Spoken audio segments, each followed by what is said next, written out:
Soy Isabel. Tengo 67 años. Y hoy necesito compartir con ustedes algo que me ocurrió no hace mucho. Una tarde que empezó con una humillación silenciosa, de esas que te calan los huesos, y terminó de una forma inesperada. Una historia sobre cómo nos ven los demás cuando cumplimos años, y sobre cómo, a veces, guardamos secretos que ni nuestra propia familia imagina. Si alguna vez se han sentido subestimados o juzgados por su edad, quizás encuentren algo de eco en mis palabras. Les pido, si mi relato les acompaña hoy, que se suscriban a este canal. Y, por favor, me reconforta enormemente saber desde dónde me escuchan. Dejen un comentario con su ciudad, su país. Saber que no estoy sola en esta conversación es un regalo. Gracias. Todo empezó hace unas 3 semanas, con una llamada telefónica. Era un martes por la mañana. Yo estaba en mi pequeño estudio, el cuarto que antes fue de mi hijo Jorge y que ahora he convertido en mi santuario personal, rodeada de mis libros de historia del arte, mis catálogos de exposiciones y la luz suave que entraba por la ventana que da al tranquilo patio interior de nuestro edificio en el barrio de Chamberí. Intentaba poner orden en unas notas sobre Goya que preparaba para mi círculo de lectura, una tarea que me mantenía la mente activa y conectada con mi gran pasión. El teléfono sonó, interrumpiendo el silencio laborioso. Era Jorge. «Mamá». «¿Estás ocupada?», preguntó, su voz sonando un poco más tensa de lo habitual. Jorge, mi único hijo, tiene 40 años. Es un buen hombre, arquitecto, trabajador, pero siempre ha tenido una cierta debilidad de carácter, una tendencia a dejarse llevar por las opiniones ajenas. Sobre todo, por las de su mujer, Marta. «Hola, cariño. Nunca estoy demasiado ocupada para ti». «¿Pasa algo?», respondí, dejando las gafas sobre el escritorio. «No. Bueno, sí. Es una cosa buena. Creo». Hizo una pausa. «Verás, Marta ha conseguido unas invitaciones. Para algo muy especial. Este viernes por la tarde. En la Fundación Ortega Marañón». La Fundación Ortega Marañón. Un lugar que yo conocía bien. Un oasis de cultura y pensamiento en el corazón de Madrid. «Ah, sí». «¿Y qué es?», pregunté, intrigada. «Es una presentación privada. Algo de arte. Marta dice que es exclusivísimo. Solo para patronos, coleccionistas importantes, gente así. El padre de una amiga suya es del patronato, y les ha conseguido 3 invitaciones. Para ella, para mí y para ti». Me quedé sorprendida. «¿Para mí? ¿Estás seguro?». Marta, mi nuera, nunca había mostrado el más mínimo interés por mis gustos artísticos. De hecho, solía referirse a mi pasión como tus cosas aburridas de cuadros viejos. Y sus invitaciones exclusivas solían ser para inauguraciones de tiendas de lujo o fiestas ruidosas en terrazas de moda, eventos a los que yo siempre declinaba asistir con alguna excusa educada. «Sí, mamá», insistió ella. Dijo que como es de arte, seguro que te encantaría. Y que, bueno, que así salías un poco. Su voz sonaba poco convencida, como si estuviera repitiendo un guión aprendido. Sentí una punzada de desconfianza. ¿Marta, interesada de repente en mi bienestar cultural? Era extraño. Marta es, digamos, una mujer muy centrada en la imagen. En el estatus social. Su mundo son las apariencias, las relaciones públicas, el dejarse ver en los sitios adecuados con la gente adecuada. Desde que se casó con Jorge hace 10 años, su principal ocupación ha sido posicionar a mi hijo, y a sí misma, en ciertos círculos madrileños. Mi presencia, la de una viuda de 67 años, profesora de arte jubilada, con gustos sencillos y poco interés por el famoseo, no solía encajar en sus planes. Más bien, sentía a menudo que yo era un pequeño lastre. Algo que ella toleraba con una sonrisa forzada por amor o conveniencia a Jorge. «Vaya, pues, es un detalle por su parte», dije, intentando disimular mi sorpresa. «¿Y de qué es la presentación?». «No sé muy bien, mamá». «Marta dijo algo de un cuadro. ¿Un descubrimiento importante?». «No me enteré bien. Pero dijo que habría gente muy influyente. Que era una oportunidad única para hacer contactos». Ahí estaba la verdadera razón. No era por mí. Era por ellos. Por su agenda social y profesional. Yo era la coartada cultural. La excusa para que ellos pudieran codearse con coleccionistas y posibles clientes en un entorno prestigioso. Ya veo, dije, sintiendo una pequeña decepción. Pero, por otro lado, la Fundación Ortega Marañón. Una presentación privada de arte. Sonaba, genuinamente interesante.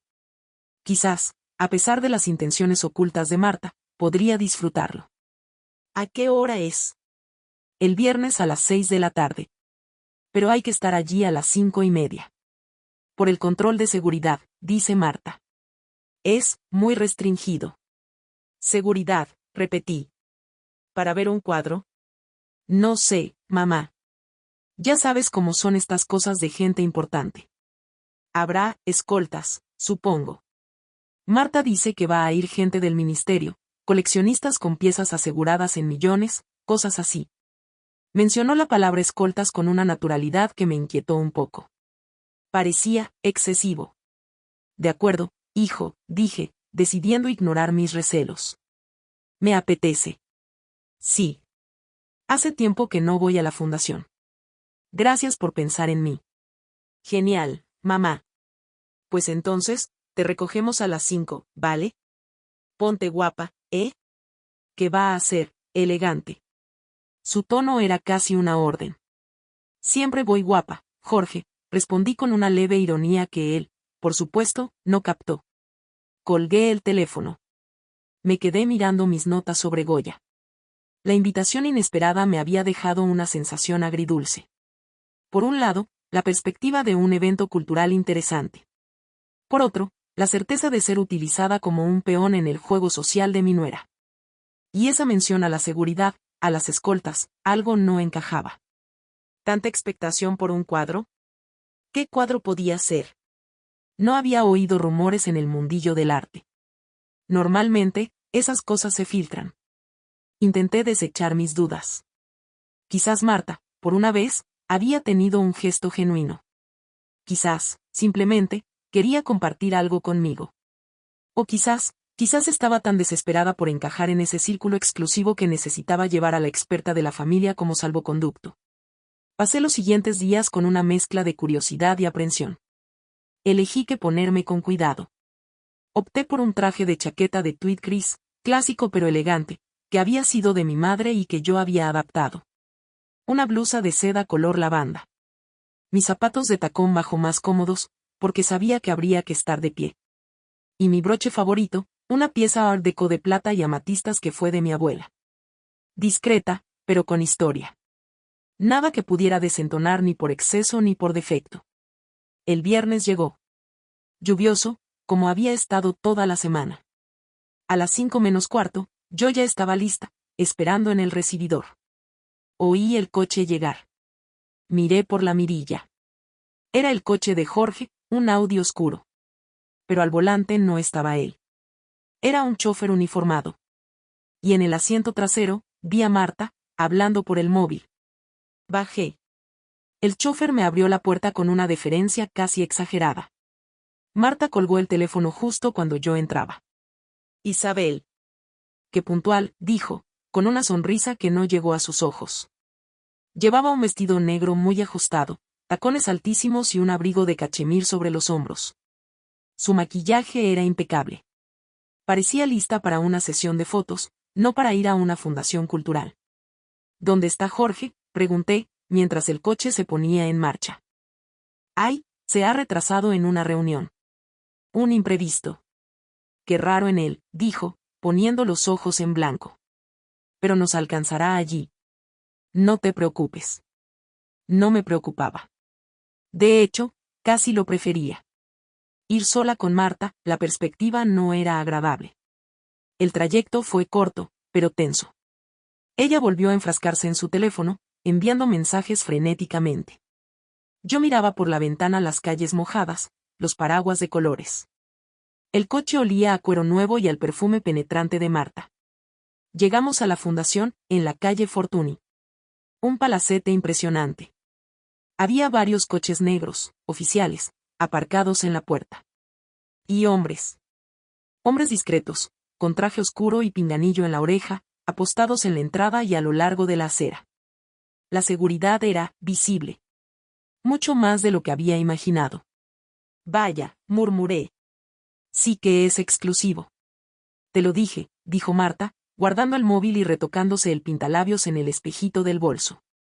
Aquí solo entra gente importante. El chófer nos abrió la puerta. Salimos bajo la lluvia fina.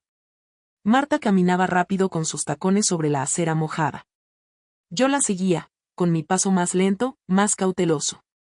Me dolía un poco la cadera izquierda, como siempre que había humedad. «Puedes ir un poco más rápido, Isabel», dijo ella, sin girarse. Su voz sonaba impaciente.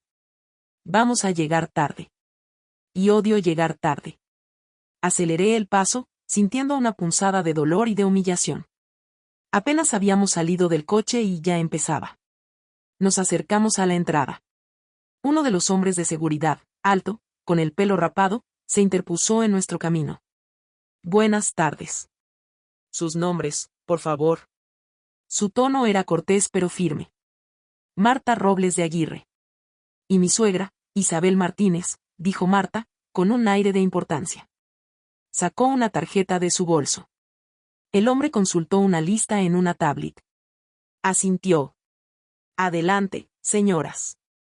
Sigan la línea, por favor». Dentro, el vestíbulo era majestuoso. Mármol, tapices, una escalera imponente. Había más seguridad. Discreta, pero omnipresente. Nos indicaron que pasáramos por un arco detector de metales, como en un aeropuerto. Tuvimos que dejar los bolsos en una cinta.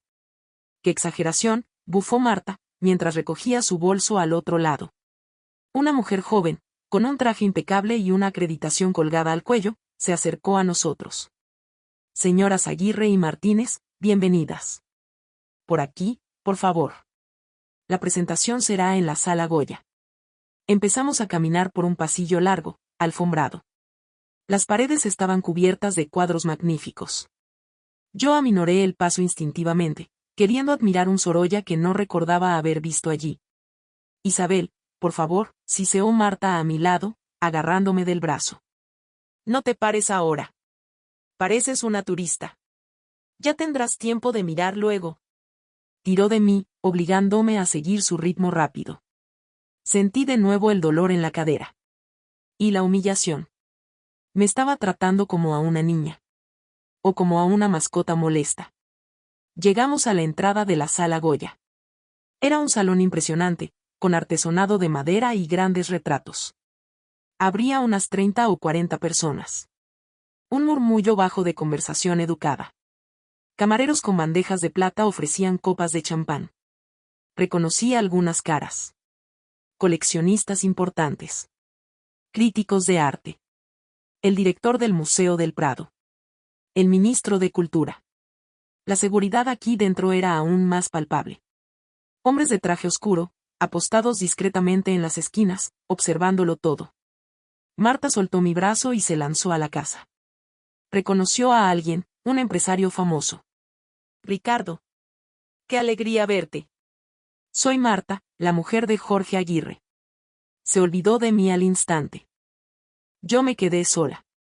Un poco perdida. Cogí una copa de agua de una bandeja que pasaba. Y me retiré a un rincón, cerca de un ventanal que daba al jardín interior, ahora oscuro y lluvioso. Desde allí, podía observar sin ser vista. Vi a Jorge llegar, finalmente. Apresurado, disculpándose. Marta lo recibió con una sonrisa tensa y le susurró algo al oído, señalándome con la cabeza. Jorge me lanzó una mirada rápida, incómoda, y luego se centró en saludar a un grupo de personas. Me sentí, profundamente sola. Fuera de lugar. Invisible. ¿Qué hacía yo allí? ¿Para qué me habían traído? Solo para esto. Para ser el adorno cultural que les permitía entrar, y luego, ser arrinconada como un jarrón viejo. Entonces, un hombre se acercó a mí. Un hombre mayor, de pelo blanco, con un traje elegante y una mirada amable. El director de la fundación. Lo reconocí de fotos. «¿Doña Isabel Martínez?», preguntó, tendiéndome la mano. «Sí». Soy yo, respondí, sorprendida. Un placer tenerla aquí. Soy Enrique Valcárcel. Su presencia esta noche es un honor para nosotros. Me quedé sin palabras. ¿Un honor? ¿Mi presencia? No entendía nada. Me quedé momentáneamente sin palabras, sosteniendo la mano firme y cálida de Enrique Valcárcel, el director de la Fundación Ortega Marañón. Su sonrisa era genuina, y sus ojos, grises y penetrantes tras unas gafas de montura fina, me miraban con una mezcla de respeto y reconocimiento. Era desconcertante. Un honor, dice usted, logré articular, mi voz sonando un poco más aguda de lo normal. Creo que debe confundirme, don Enrique. Soy Isabel Martínez, la suegra de Marta Robles. Vine acompañándola. Intenté restarme importancia, devolverme a mí misma al rincón oscuro al que mi nuera me había relegado. No, no, en absoluto, doña Isabel, insistió él, sin soltar mi mano, casi como si temiera que me fuera a esfumar. Sé perfectamente quién es usted. Su presencia aquí esta noche es fundamental. De hecho, me extrañó no verla a la entrada principal. Pensé que quizás había tenido algún contratiempo. Su tono era de genuina preocupación. Fundamental. Mi presencia era fundamental. La palabra resonó en mi cabeza, chocando violentamente con el desprecio implícito en la actitud de Marta, con su camine rápido, que da vergüenza verla. ¿Cómo podía ser yo, la turista torpe, la suegra que no está para estos trotes, fundamental para un evento de esta magnitud, rodeada de ministros y magnates? Yo, empecé a decir, buscando una explicación lógica. Llegamos hace un momento. Mi nuera. Ah, Marta, exclamó Valcárcel, y su sonrisa se tensó casi imperceptiblemente al mirar por encima de mi hombro. Seguí su mirada. Marta se acercaba a nosotros, con Jorge a remolque. Había interrumpido su animada conversación con el empresario famoso y ahora nos miraba con una expresión indescifrable, una mezcla de sorpresa, curiosidad y alarma. Enrique, querido, dijo Marta, su voz volviendo a ese tono alto y socialmente agresivo. Ignoró por completo la mano de Valcárcel que aún sostenía la mía. ¿Ya conoces a mi suegra? Isabel, te presento a Enrique Valcárcel, el director de la fundación. Actuaba como si ella fuera la anfitriona, la que hacía las presentaciones. Ya hemos tenido el placer, respondió Valcárcel, soltando mi mano con delicadeza pero sin dejar de mirarme a mí. De hecho, le estaba comentando a doña Isabel lo honrados que nos sentimos con su asistencia esta noche. Vi la mandíbula de Marta tensarse. ¿De verdad?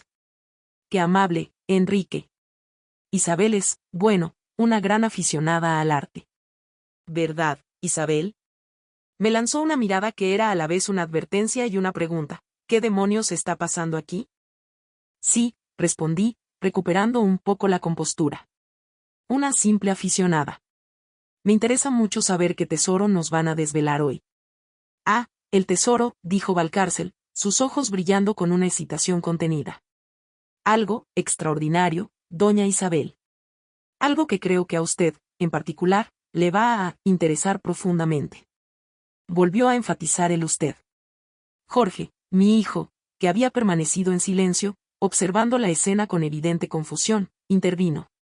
Buenas noches, Enrique. Soy Jorge Aguirre. Encantado. Estrechó la mano del director. ¿Mi madre tiene alguna relación especial con el evento? Su pregunta era directa, pero cargada de una inseguridad que me dolió.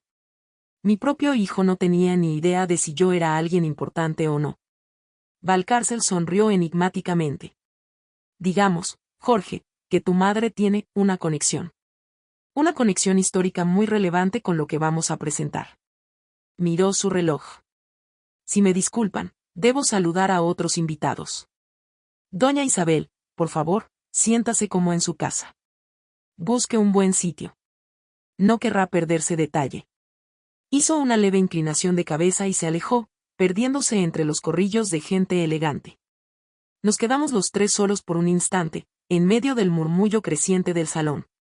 ¿Qué ha sido eso?, preguntó Marta, su voz un siseo furioso. ¿Qué conexión histórica? ¿De qué habla este hombre? ¿Le has dicho algo tú? No he dicho nada, Marta, respondí con calma. Estoy tan sorprendida como tú. Quizás sea por mi apellido de soltera. Martínez. Hay muchos Martínez en la historia del arte español. Era una excusa débil, pero era la única que se me ocurría. Martínez, repitió ella, pensativa. ¿Algún pintor famoso? ¿O algún mecenas? Su mente calculadora ya estaba buscando el posible beneficio social. Jorge seguía mirándome, confundido. Mamá, ¿tú sabías algo de esto? Nada, hijo. Te lo aseguro. Estoy tan perdida como vosotros. Y era verdad. Mi confusión era absoluta. Una parte de mí empezaba a sentirse intrigada. ¿Qué secreto podía conectar mi humilde apellido, mi historia familiar de profesores y funcionarios, con un evento de esta magnitud, rodeado de tanto misterio y seguridad? Bueno, da igual, dijo Marta, recuperando su compostura. Sea lo que sea, no podemos quedarnos aquí parados. Hay que relacionarse. Jorge, ven conmigo, quiero presentarte a Sotomayor, el del fondo buitre. Isabel, tú, bueno, haz lo que quieras. Intenta no llamar mucho la atención. Y, sin más, me dio la espalda y arrastró a Jorge hacia otro grupo de personas. No llamar la atención. Irónico. Hacía 5 minutos, el director de la fundación me trataba como a la invitada de honor. Y ahora, mi nuera me pedía que me escondiera. Me sentí como Alicia en el País de las Maravillas, en una fiesta absurda donde las reglas cambiaban a cada instante. Decidí seguir el consejo de Valcárcel y buscar un buen sitio. Me moví discretamente por el salón, observando. La atmósfera era extraña. No era la típica recepción social madrileña, ruidosa y llena de risas falsas. Había un murmullo bajo, sí, pero era un murmullo expectante. Como el que precede a un gran anuncio. La gente hablaba en voz baja, mirándose de reojo. Los coleccionistas más importantes, que yo reconocía de mis años de estudio, formaban pequeños corrillos, especulando. Oí fragmentos de conversación. ¿Dicen que es un Goya perdido? No, imposible, yo creo que es un Velázquez joven. ¿Autentificado por el Prado? Una donación anónima. Cifras astronómicas. Y la seguridad. Seguía impresionándome. No eran solo los hombres de traje oscuro en las esquinas. Había algo más.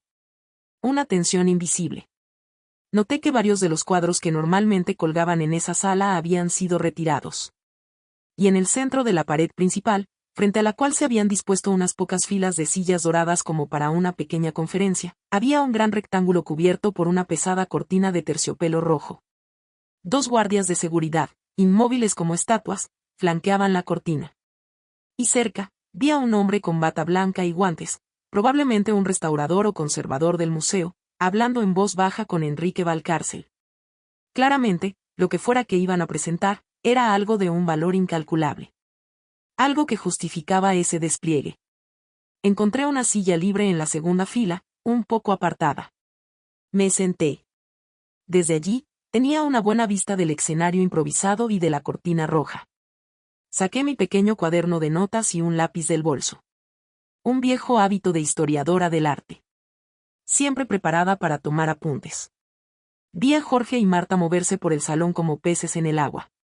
Marta reía, gesticulaba, repartía tarjetas de visita. Jorge la seguía, asintiendo, sonriendo, intentando parecer importante. En ningún momento volvieron a mirarme.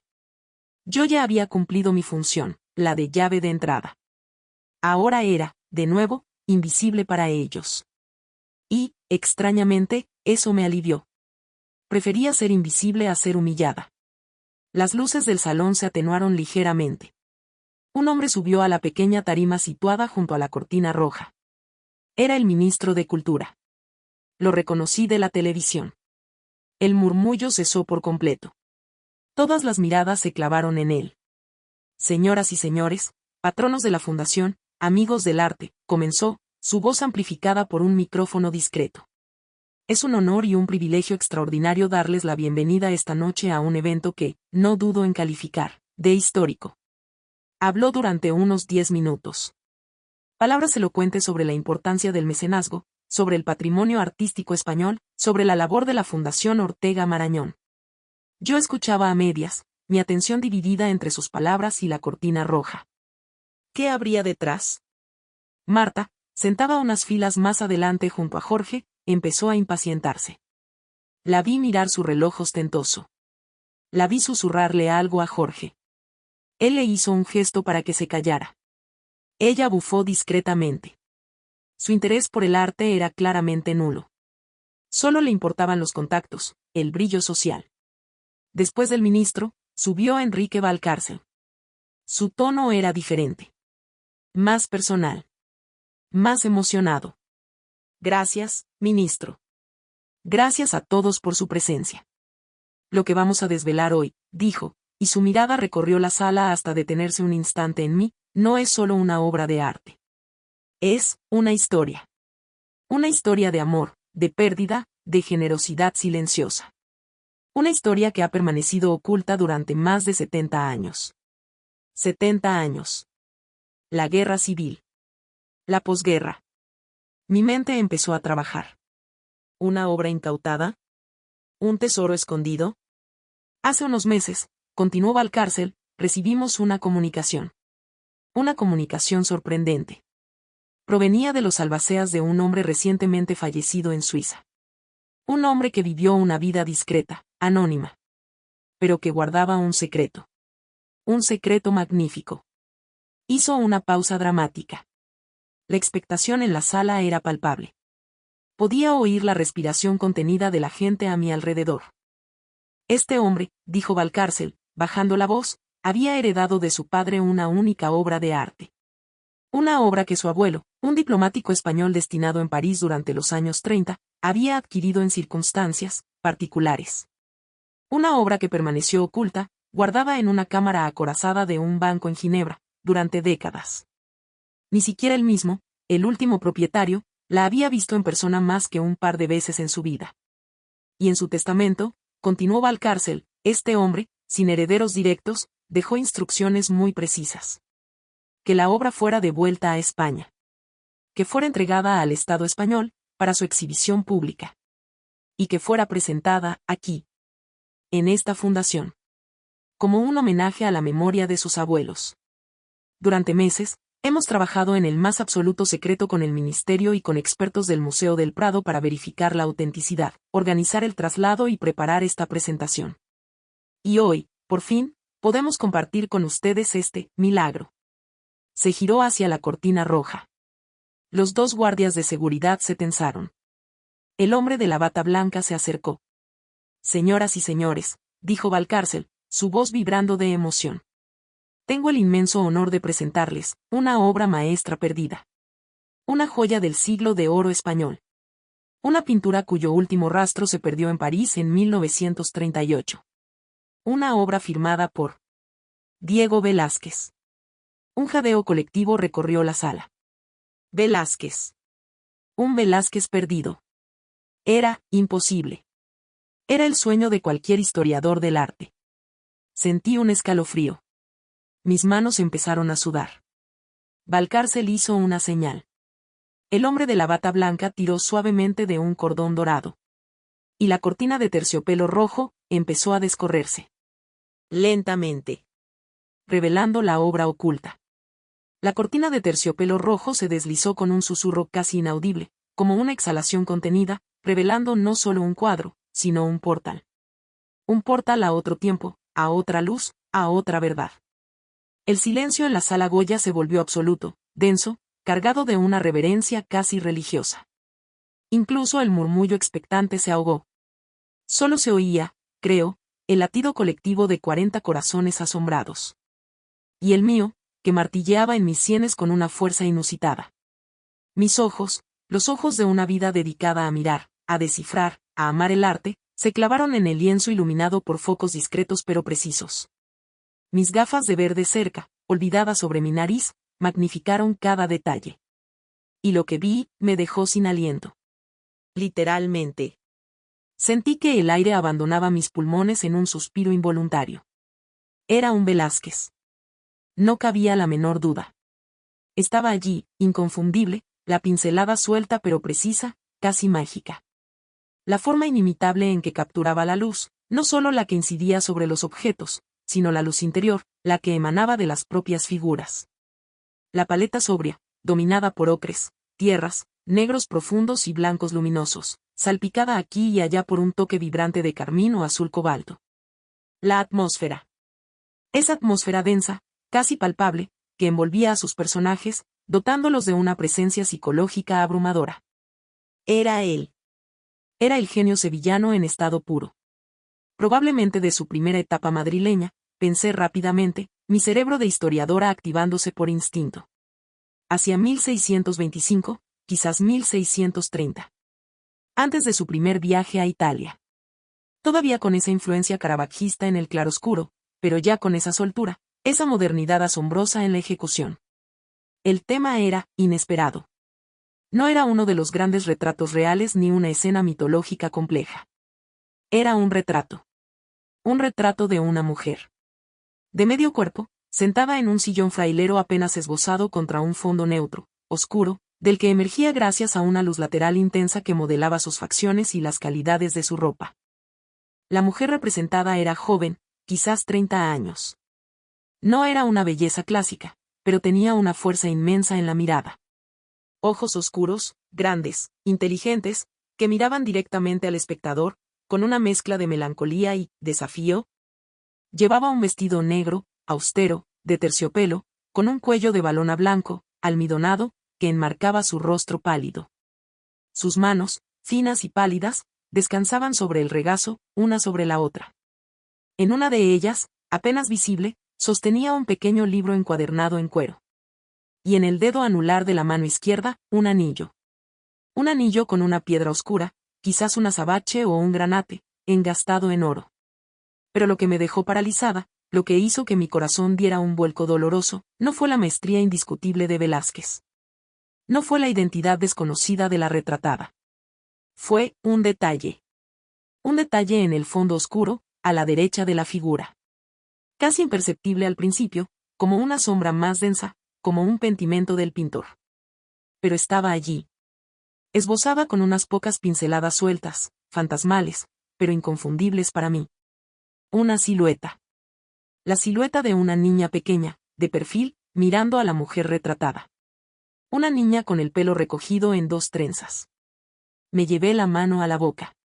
Sentí un mareo. Esa niña. Esa silueta.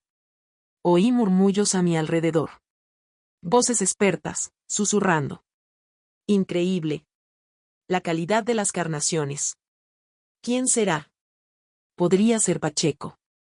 No, la pincelada es más suelta. Principios de la etapa madrileña, sin duda. El estado de conservación es milagroso. Vi a Marta y Jorge unas filas más adelante. Estaban de pie, como muchos otros, intentando ver mejor. Marta tenía el móvil levantado, intentando hacer una foto disimuladamente, a pesar de la prohibición implícita y de las miradas reprobatorias de los guardias.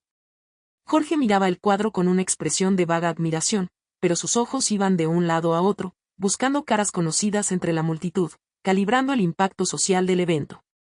Para ellos, era un Velázquez. Un nombre importante. Una oportunidad de codearse con la élite. No veían la pintura. Veían el marco dorado. Pero yo no podía apartar la vista de esa silueta. De esa niña fantasmal en el fondo. Enrique Valcárcel volvió a tomar la palabra, su voz cargada de emoción. Como pueden apreciar, dijo, señalando el cuadro con un puntero láser discreto, estamos ante una obra de una calidad excepcional. Un retrato femenino de Diego Velázquez, fechado por los expertos del Prado en torno a 1628. La retratada, continuó, ha sido identificada, tras un arduo trabajo de investigación en archivos españoles y franceses, como doña Aldonza de Valdés y Guzmán. Una dama de la pequeña nobleza, relacionada con la corte de Felipe IV, pero cuya biografía era, hasta ahora, prácticamente desconocida. Era una mujer culta, lectora, como sugiere el libro que sostiene. Viuda a temprana edad. Y hizo una pausa. Y madre. Sentí un nudo en el estómago. La presencia de esa figura infantil esbozada en el fondo, explicó Valcárcel, fue uno de los elementos clave para la identificación. Representa, casi con seguridad, a la única hija de doña Aldonza, una niña llamada Isabel. Isabel. Mi nombre. No podía ser. Era una coincidencia. Una casualidad absurda. Pero la historia de este cuadro, siguió Valcárcel, es tan fascinante como la obra misma. Como les adelanté, fue adquirido en París, en 1938, por un diplomático español, don Gonzalo Martínez de Sotomayor. Martínez. Mi apellido de soltera. El corazón me empezó a latir tan fuerte que temí que se me saliera del pecho. Gonzalo Martínez de Sotomayor. Ese nombre resonaba en mi memoria. Viejas historias familiares. Mi abuelo. El hermano de mi abuelo. ¿Un diplomático en París? Sí. Recuerdo vagamente a mi padre mencionarlo. El tío Gonzalo. El bohemio. El que se casó con una francesa y nunca volvió a España después de la guerra. Don Gonzalo, narraba Valcárcel, era un hombre culto, sensible al arte, destinado en la embajada española en París durante los convulsos años 30. En 1938, en plena guerra civil española, con el mercado del arte parisino inundado de obras procedentes de España, algunas sacadas legalmente, otras, no tanto, adquirió esta pintura. Las circunstancias exactas son nebulosas. Los documentos que nos han llegado hablan de una transacción privada, de una protección del patrimonio español en peligro. Lo cierto es que don Gonzalo se llevó el cuadro consigo cuando fue destinado a Ginebra poco después. Y allí permaneció. Oculto. Silencioso. Don Gonzalo murió en Suiza en los años 60, continuó Valcárcel. Legó el cuadro a su único hijo, presidente en Lausana. Y este hijo, a su vez, lo legó a su propio hijo, nieto del diplomático. 3 generaciones guardando el secreto. Conscientes de su valor, sí. Pero también, según nos transmiten los albaceas, conscientes de su origen. De su pertenencia a España. Y, quizás, de la necesidad de que algún día volviera. El último propietario, concluyó Valcárcel, fallecido el año pasado sin descendencia, estipuló en su testamento esta donación. Una donación anónima en cuanto a él se refiere, pero no en cuanto al origen. Quiso que constara el nombre de su abuelo, don Gonzalo Martínez de Sotomayor, como el hombre que, en un momento oscuro de la historia, salvó esta joya para la posteridad. Y quiso que fuera presentada aquí, en homenaje a él y a su esposa. Valcárcel hizo una nueva pausa. Su mirada volvió a buscarme en la sala. Y esta vez, no aparté la vista. Lo miré fijamente, esperando. La esposa de don Gonzalo, dijo Valcárcel, y ahora su voz era más suave, casi íntima, se llamaba Isabel. Isabel Guzmán Herrera. Una mujer extraordinaria, mecenas discreta de artistas españoles exiliados en París, amiga íntima de María Zambrano y Zenobia Camprubí. Una mujer cuya historia también merece ser rescatada del olvido. Isabel Guzmán Herrera. Mi abuela. La abuela Isabel. La que murió cuando yo era muy niña. La que apenas recordaba, salvo por un vago perfume a violetas y la suavidad de sus manos. La esposa del tío Gonzalo, el diplomático. Mis abuelos paternos. Todo encajaba. La conexión histórica. Mi apellido. Mi nombre. El interés fundamental de mi presencia. Enrique Valcárcel lo sabía. Sabía quién era yo. Sabía que la nieta de los salvadores del cuadro estaba allí, en esa sala. Sentí una oleada de emociones contradictorias. Asombro. Orgullo. Confusión. ¿Por qué mi familia nunca me había contado esta historia? ¿Mi padre lo sabía? ¿O fue un secreto guardado incluso para él? Miré de nuevo el cuadro. La mujer del vestido negro. Doña Aldonza. Y la niña esbozada. Isabel. ¿Un antepasado? ¿Una casualidad? ¿O Velázquez había pintado a mi tocaya, siglos atrás? ¿Y mi abuela Isabel, supo ella que su marido guardaba un Velázquez? ¿Fue cómplice de ese secreto? Vi a Marta y Jorge acercándose a mí. La presentación había terminado. La gente empezaba a moverse, a acercarse al cuadro, a comentar en voz baja. Los camareros volvían a circular con bandejas de champán. Mamá, exclamó Jorge, sus ojos brillantes de excitación. ¿Has oído? Un Velázquez. Increíble. ¿Y has oído lo del diplomático? Martínez de Sotomayor. ¿No era ese el apellido del abuelo? Sí, hijo. Era el hermano de tu bisabuelo, respondí, mi voz sonando extraña, lejana. Qué fuerte, dijo Marta, uniéndose a nosotros. Ya había olvidado su enfado. Ahora solo veía el brillo social. O sea que somos, casi familia de los que salvaron el cuadro. ¡Qué chic! Hay que contárselo a todo el mundo. No creo que sea para contarlo, Marta, dije, con sequedad. Las circunstancias fueron nebulosas, como dijo Valcárcel. Ay, Isabel, qué aguafiestas, rió ella. Es una historia fantástica. Un abuelo diplomático. Un Velázquez escondido. Tenemos que hacernos una foto con el cuadro. Y con Valcárcel. Jorge, búscalo. En ese momento, Enrique Valcárcel se acercó a nuestro pequeño grupo. Ignoró a Marta y Jorge. Me miró a mí.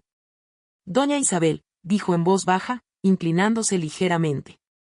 ¿Podríamos hablar un momento, en privado? Marta abrió la boca para intervenir, probablemente para unirse a la conversación privada. Pero yo asentí. Por supuesto, don Enrique. Lo seguí, dejando atrás a mi hijo y a mi nuera, plantados en mitad del salón, con expresiones de sorpresa y contrariedad. Caminamos hacia un pequeño despacho contiguo a la sala principal. Valcárcel cerró la puerta. Nos quedamos solos. Frente a frente. Siéntese, por favor, doña Isabel, me dijo, señalando un sillón. Me senté. Él se quedó de pie, mirándome con una intensidad que me puso nerviosa. Sabía que era usted, dijo al fin. Cuando recibimos la notificación de los albaceas suizos, con el nombre de don Gonzalo y doña Isabel, investigamos. Buscamos posibles descendientes vivos en España. Y apareció su nombre. Isabel Martínez Guzmán. Nieta de Gonzalo e Isabel. Historiadora del arte. Vivía en Madrid.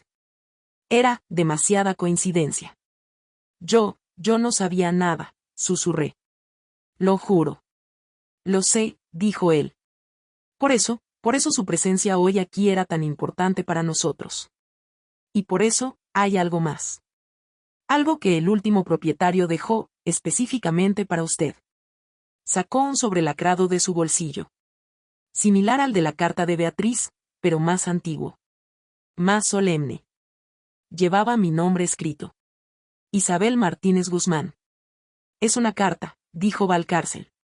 Escrita por su abuela. Isabel Guzmán Herrera. En 1965. Poco antes de morir. Dirigida a la nieta que llevaba su nombre y que compartía su amor por el arte. Debía ser entregada, junto con el cuadro.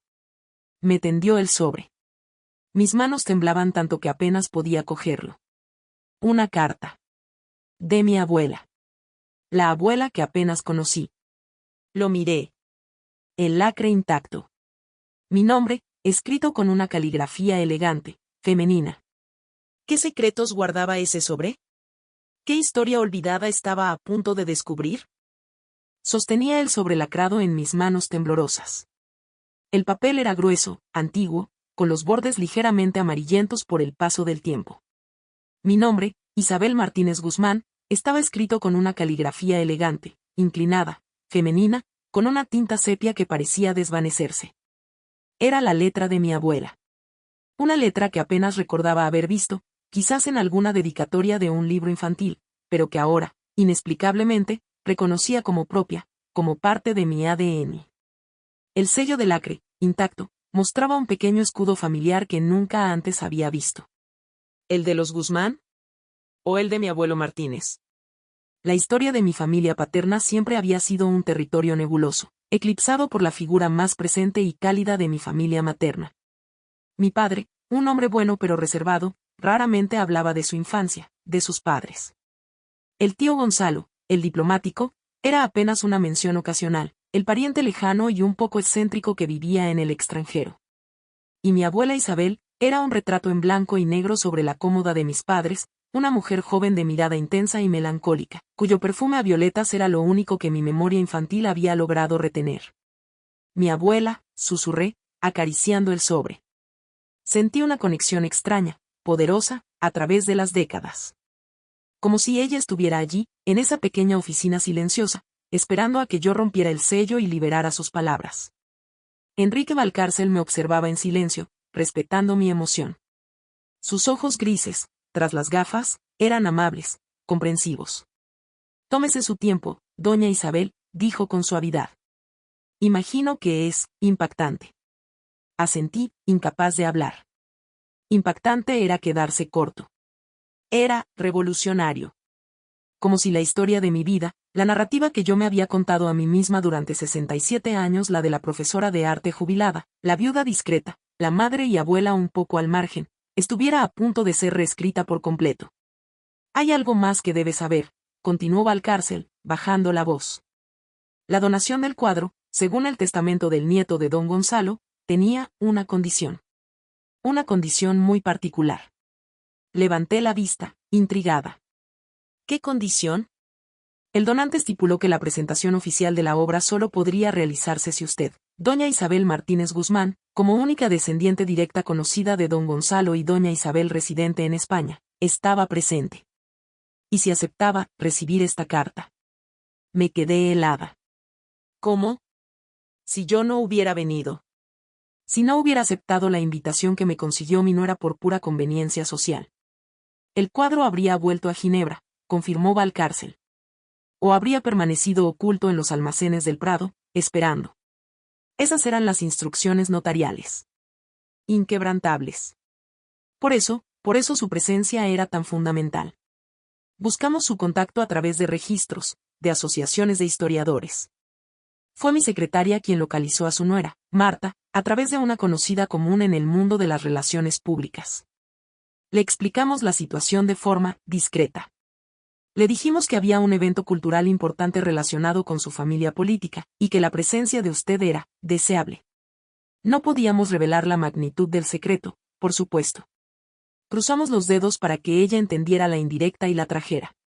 Ahora entendía la insistencia de Marta. No era un capricho. Era una necesidad para ella. Necesitaba que yo estuviera allí para que el evento se celebrara, para poder codearse con la élite, para que Jorge hiciera contactos. Mi humillación, mi papel de adorno cultural, había sido, irónicamente, la llave que abría la puerta del tesoro. La vida tenía una forma retorcida de ajustar cuentas. Entiendo, dije en voz baja. Sentí una mezcla de indignación por haber sido manipulada, pero también una extraña gratitud hacia la vanidad de Marta. Sin ella, quizás nunca habría descubierto esta parte de mi historia. Lea la carta, doña Isabel, me animó Valcárcel. Creo que le explicará muchas cosas. Con manos que aún temblaban ligeramente, rompí el sello de lacre. El sonido fue seco, definitivo. Saqué las hojas del interior. Eran varias, escritas por ambos lados con esa misma caligrafía elegante, apretada. El papel era fino, casi transparente por el paso del tiempo. Y olía. Olía a algo indefinible. A tiempo guardado. A violetas secas. Empecé a leer. Mi querida Isabelita, si es que aún te llaman así, comenzaba.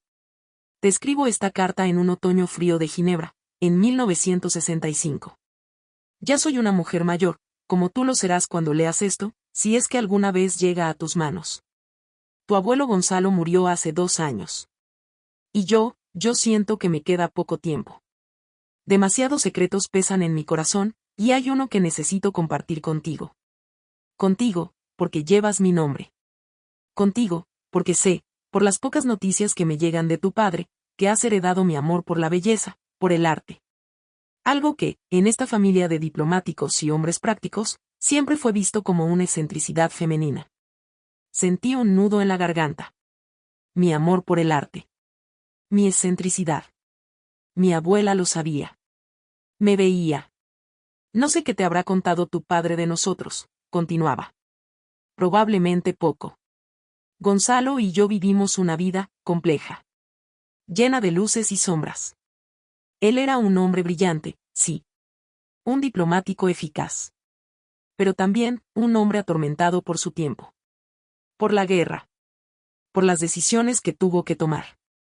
Y yo Yo intenté ser su ancla. Su refugio. Pero a veces, el refugio se convierte también en prisión. En París, en los años 30, vivimos una época dorada y terrible a la vez. Conocimos a Picasso, a Buñuel, a Lorca. El arte bullía. Pero también bullía el odio. La guerra se mascaba en el aire. Y Gonzalo. Gonzalo tuvo que tomar partido. O, al menos, tuvo que navegar entre dos aguas. Ayudó a muchos artistas a escapar de España. Les consiguió pasaportes, salvoconductos. Arriesgó mucho. Pero también hizo cosas que nunca me contó del todo. El cuadro. El Velázquez. Llegó a nuestras manos en el verano de 1938. No sé cómo. Gonzalo nunca fue claro. Habló de protegerlo. De salvarlo de las garras de la guerra. Dijo que lo había comprado a un coleccionista francés asustado. Pero yo siempre sospeché. Sospeché que su origen era más turbio. Que quizás provenía de alguna colección española incautada, o vendida a la desesperada por alguien que huía. Esa duda me ha perseguido siempre. Nos lo llevamos a Ginebra. Y aquí ha estado. Oculto. Como un secreto familiar. Gonzalo lo adoraba. Decía que era su conciencia. Su conexión con la España que había perdido. Pero para mí era un peso. Un recordatorio constante de las sombras de nuestro pasado. ¿Teníamos derecho a poseer esa maravilla?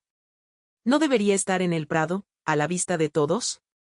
Hablé con él muchas veces. Le supliqué que lo devolviera. Anónimamente. Pero él se negaba. Es nuestro legado, decía. Es lo único que nos quedará. Y quizás tenía razón. Quizás fue su forma de aferrarse a una identidad que se desvanecía. Ahora él ya no está. Y yo pronto me iré también.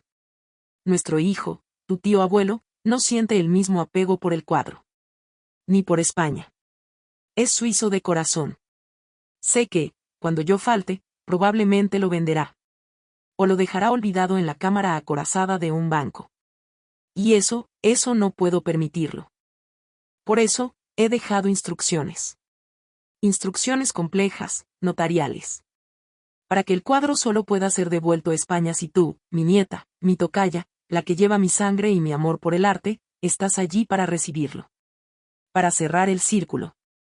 Para asegurar que vuelva a casa. Y para que conozcas esta historia. Nuestra historia. Isabelita, mira el cuadro. Míralo bien. No solo la técnica. Mira a la mujer. Doña Aldonza. Una mujer fuerte, inteligente, atrapada quizás en su tiempo, como yo lo estuve en el mío. Y mira a la niña. La pequeña Isabel, esbozada en la sombra. ¿Quién era? No lo sabemos. Pero quizás somos todas nosotras. Las mujeres que amamos el arte, que buscamos la belleza, que intentamos dejar nuestra pequeña marca en el lienzo del tiempo, aunque a veces solo seamos una pincelada en el fondo. No sé qué vida tendrás cuando leas esto. Espero que sea una vida plena. Que hayas podido dedicarte a tu pasión. Que no hayas tenido que renunciar a tus sueños por deberes impuestos. Que seas libre. Este cuadro, este Velázquez, es tu herencia. No la material, esa le corresponderá a quien sea. Sino la herencia simbólica. Es la prueba de que nuestra familia, a pesar de sus sombras, también amó la belleza. Que intentó preservarla. Y ahora, te toca a ti ser su guardiana. No del lienzo. Sino de su historia. De su significado. Con todo mi amor, tu abuela que te piensa desde lejos, Isabel Guzmán Herrera. Terminé de leer. Las lágrimas corrían libremente por mis mejillas. Ya no eran lágrimas de humillación. Eran lágrimas de comprensión. De conexión. De gratitud. Mi abuela. Me había dejado un mapa. Un mapa para entenderme a mí misma. Mi amor por el arte no era un capricho. Era un legado. Mi sensación de no encajar a veces, mi lucha silenciosa por mantener mi independencia, era parte de una historia familiar más grande. Me sequé las lágrimas. Doblé la carta con cuidado. La guardé en mi bolso. Gracias, don Enrique, dije, mi voz sonando diferente. Más firme. Más, yo. Gracias por guardar esto. Y por traerlo a la luz. Era mi deber, doña Isabel. Y mi honor, respondió él. ¿Se encuentra bien? Sí, dije, poniéndome de pie. Ahora sí. Ahora, entiendo muchas cosas. Salí del despacho. Volví al salón Goya. La gente seguía allí, charlando, bebiendo champán, admirando el cuadro. El murmullo había subido de volumen. Busqué a Marta y Jorge. Estaban en un corrillo, cerca del cuadro, hablando animadamente con el ministro de Cultura.